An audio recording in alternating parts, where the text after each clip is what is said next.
Македонија држава се од цврста определба за натамошен демократски севкупен општествен развој. Уверен сум дека остварувањето на ова национална цел е носечки приоритет на сите пратеници, независно дали тие денес се во Собраниската сала или се надвор од неа. По таа смисла, длабоко свесен за интересите на држава, како председател на Македонскиот законодавен дом, одлучив да оставам простор за натамошен развој на политичкиот диалог и на разбирањето помеѓу партиите.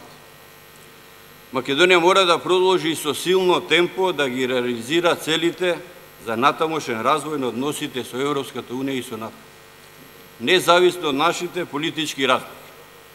А тоа најдобро можеме да го направиме здружени и сплотени. Затоа, тука ја прекинувам ова 4-та седница, на која треба да се констатираат оставките на нашите колеги пратеници и за продолжението на истата дополнително ќе бидете известени. Ви благодарам.